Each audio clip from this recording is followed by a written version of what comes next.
So if you seen me with my head high, or if you seen me smiling, it's because I know at the end of the day, through Jesus Christ, the Most High will always give you the actual judgment. Cash Out had a couple of bangers that lit up the charts, and for a hot minute, it looked like he was about to be the next rap superstar. He was soaking up the fame, chasing every dollar and every flash of the spotlight like it was his destiny. Then, poof, he was gone. No more shows, no more interviews, no more hits, just silence. People figured he just faded away like so many rappers do when the hype dies down. But years later, the headlines dropped, and the story was so shocking, so twisted, that at first it sounded like pure gossip. Reports claimed he had been pimping out his own mother. And as insane as that sounded, the truth was even darker. That's how he ended up with a life sentence behind bars. On those traffic and RICO charges, Cash Out once swore up and down that he was finished with the streets. Back in the early 2000s and 10s, after his breakout, he told interviewers he was focused on music, stacking legit money and building his brand, and for a short while, it actually seemed like he was telling the truth. But fame in the rap game fades fast, and for him, it faded even faster than it came.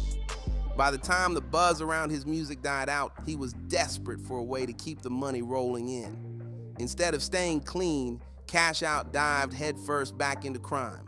Only this time, it wasn't some small-time street hustle. He went all in, running a trafficking operation with his cousin, and disturbingly with his own mother. His biggest hit dropped in 2012, but by the very next year, he was already sliding back into the underworld. Prosecutors say that's when the seeds for his RICO case were planted. Out in public, he was posing like a boss, even launching his own label, Pyrex Music Group, PMG for short.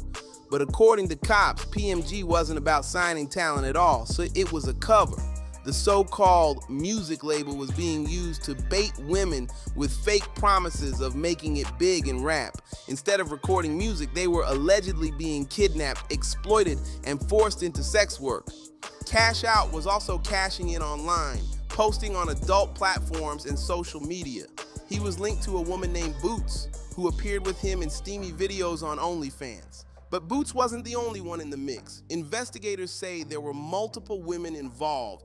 And here's the disturbing part. Some never even agreed to be filmed. Several were allegedly trapped in houses, threatened, and in some cases, assaulted.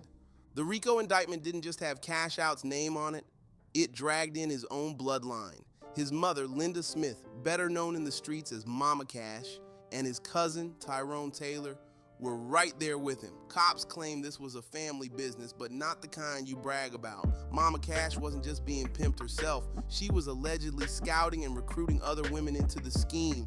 It wasn't just about chasing dollars, it was about power. And this crew allegedly kept control through fear, mixing intimidation, violence, and those glittery but fake promises of fame to keep women trapped in their grip. Normally, a pimping charge alone wouldn't land you decades behind bars. But once RICO got slapped on the table, the same law they used to bring down mafia bosses, everything changed. This wasn't just some solo hustle. Prosecutors said it was a coordinated, family-run ring, complete with a fake music label fronting the whole thing. In the eyes of the law, that meant this wasn't just shady, it was organized crime. And that made it deadly serious. Cash Out's rap sheet for this case was stacked: trafficking, kidnapping, assault, and more. Alone, the pimping charge might have earned him around a year inside. But the trafficking counts? Those were monsters, each one carrying 20 to 30 years, and with so many charges piled on, those years started stacking up into numbers you can't even wrap your head around. By the time trial prep was in motion, it was obvious this wasn't going to end with a little jail time. This was a career-ending, life-shattering crash from fame. Prosecutors first dangled a plea deal in front of him, 64 years locked up plus an unbelievable 150 years of probation. That's basically a sentence saying, you're never breathing free air again. Taking it would have meant dying in prison. So Cash Out said no. He rolled the dice, taking it all the way to trial, convinced he could somehow walk out a free man.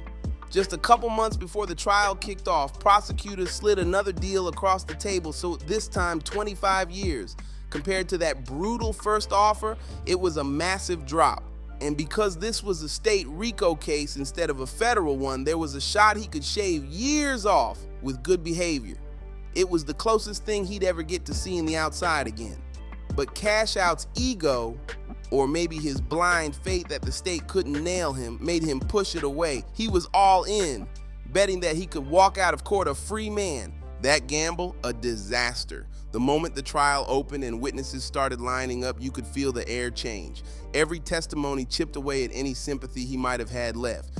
By day 3, it wasn't looking like a fight, it was a slow motion crash. Meanwhile, gossip blogs and YouTubers kept pushing the idea that he was getting a life sentence just for pimping. But the real story, it was way darker. This wasn't about selling videos or running an escort business with willing adults. Court records painted him as someone snatching up homeless women, trapping them inside houses and forcing them into prostitution just to get food. One victim told the jury she met him at a gas station. He promised to help her make money, so she hopped in his car thinking she was about to land a legit opportunity. Instead, he drove her to a house, assaulted her, and locked her inside. From then on, she claimed the only way she ate was if she brought in money for him. Another witness said Cash Out trafficked her cousin, and that cousin took the stand herself, telling the court she was pimped out and every single dollar went straight into his pocket. One woman said he pretended to be her boyfriend, then flipped the script almost instantly, forcing her into sex work. Even his ex-girlfriend got up there, admitting she collected cash from the women he controlled.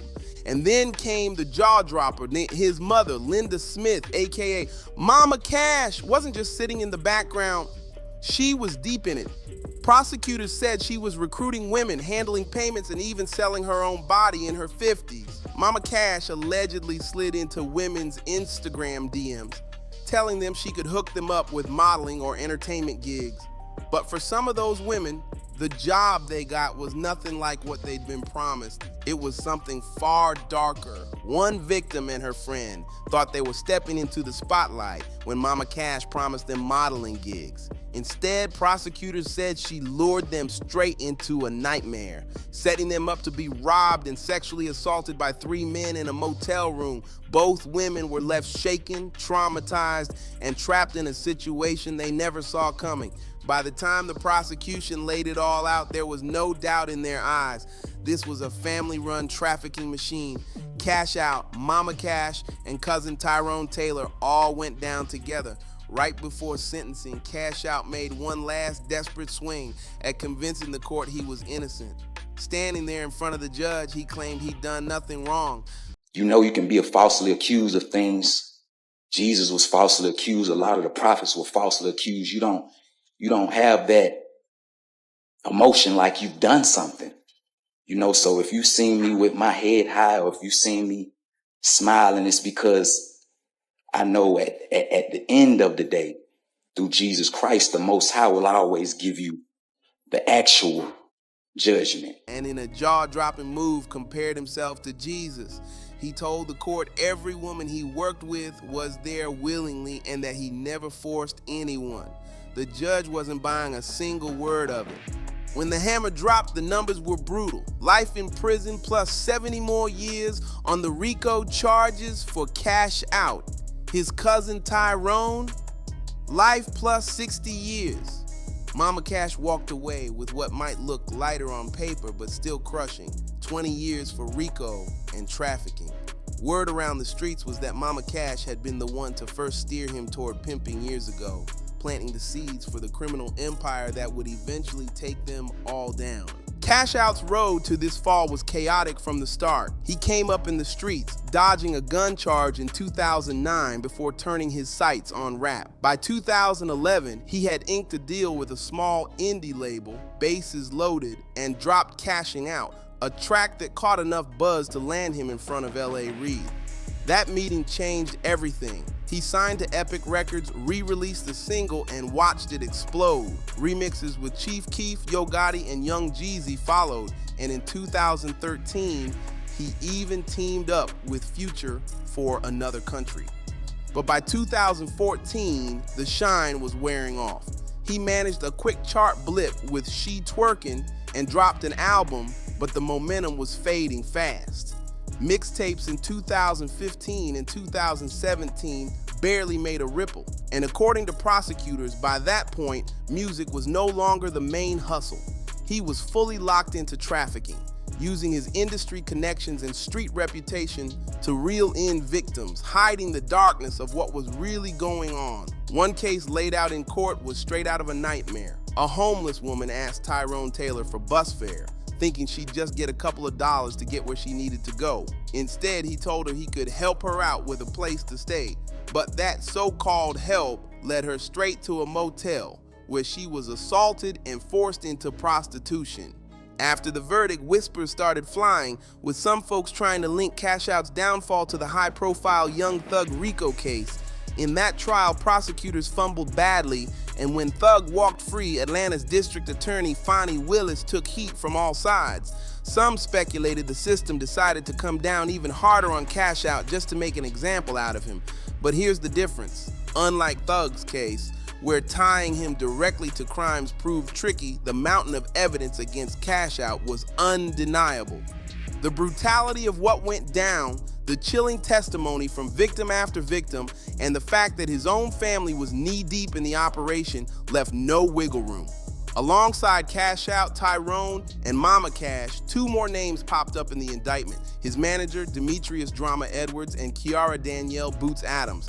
Their exact sentences haven't been locked in, but prosecutors hinted they could also be looking at decades behind bars. By the end of it all, the man who once had the whole rap world chanting "cashing out" was stripped of everything: his freedom, his career, and any last shred of public respect. If you were shocked by this story, make sure you hit that like button, drop a comment with your thoughts, share this with someone who needs to hear it, and don't forget to subscribe so you never miss another jaw-dropping story. See you on the next one.